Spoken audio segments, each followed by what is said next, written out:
Part 5, Section 32. War encircles the flame. As that land of unfading splendour disappeared into the haze of the sea, perhaps Lua relived her long-ago visit when she looked upon the Master for the first time.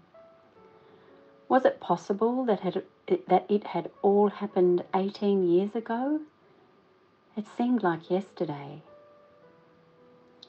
Prominent among her memories must have been the excitement and drama of those first Baha'i meetings in Paris which followed that pilgrimage, when Abdu'l-Baha had sent May Maxwell to open Europe to the faith of Baha'u'llah. Imagine, for the first time on this planet, an entire continent was being introduced in terms it could understand to a faith which was soon to encircle the world. People were being told that Christ had returned. The promised one of all religions had appeared.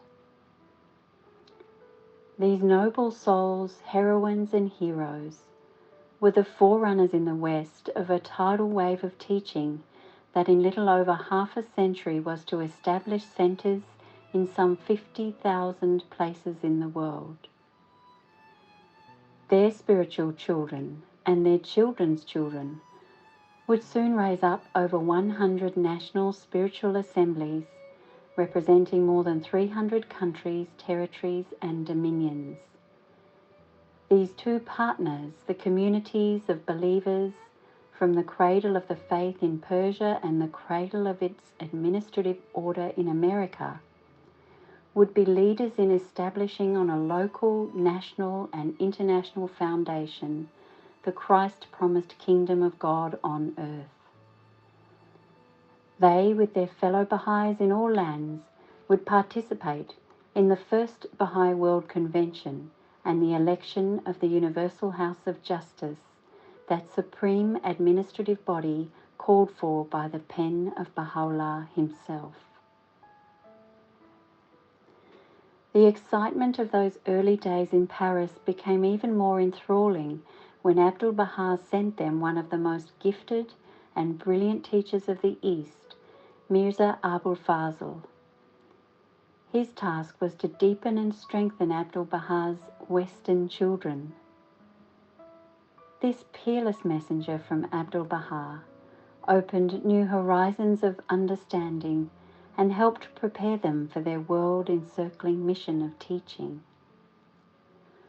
Who would have foreseen this mighty harvest during those beginning days in Paris?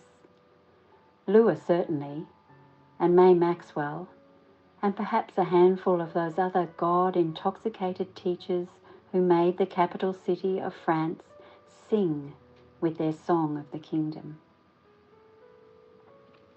One can almost hear Lua as she stands at the rail of her ship, looking back for the last time at Mount Carmel and dreaming of those early days, the first pilgrimage, the night she told her mother about the faith, above all, the Master's visit to America.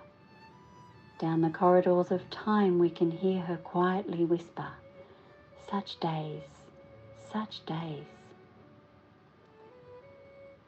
Agnes Alexander, one of only 3 believers to be mentioned by name in Abdu'l-Baha's tablets of the Divine Plan, was there at the Paris meetings.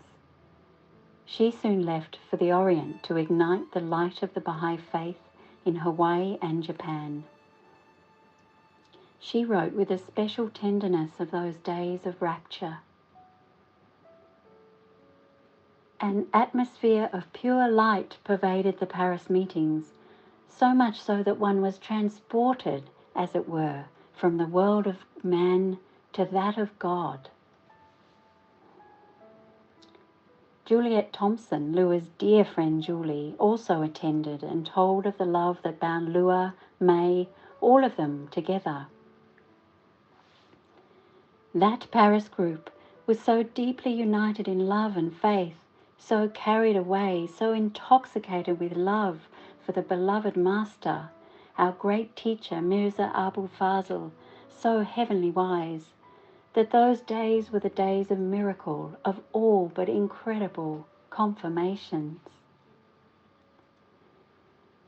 Who would have dreamed that in such a short time the earthly dust of the immortal Lua and that of the illustrious Abul Fazl, they who had met each other in Paris, would lie beneath a single monument along the shores of the silver Nile in Egypt?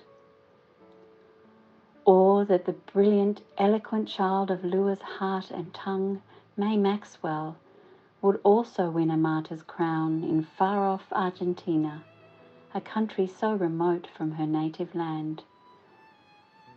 Both Lua and May, obedient to the summons of their beloved master Abdu'l-Baha, had arisen to teach the cause of God with every breath of their lives. They had become pieces of iron in the midst of the fire, filled with the Spirit. Their candles had wept away their lives drop by drop and shed imperishable lustre upon the American Baha'i community. Abdu'l-Baha was later to write, "Among the miracles which distinguish this dispensation is this, that women have evinced a greater boldness than men when enlisted in the ranks of the faith." Both Lua and May had been privileged to return to that blessed spot on a second visit, with their banners flying like soldiers in gladness and triumph. They went out again into the battle for a final time, both to lay down their lives on behalf of their precious faith, so that people in all lands might know about Baha'u'llah, the Redeemer of men, the only hope for present-day society. Such memories of the past and visions of the future must have inspired and encouraged Lua as she sailed away that final time from the land of her heart's desire, from that snow-white spot, that nest of all the prophets of God.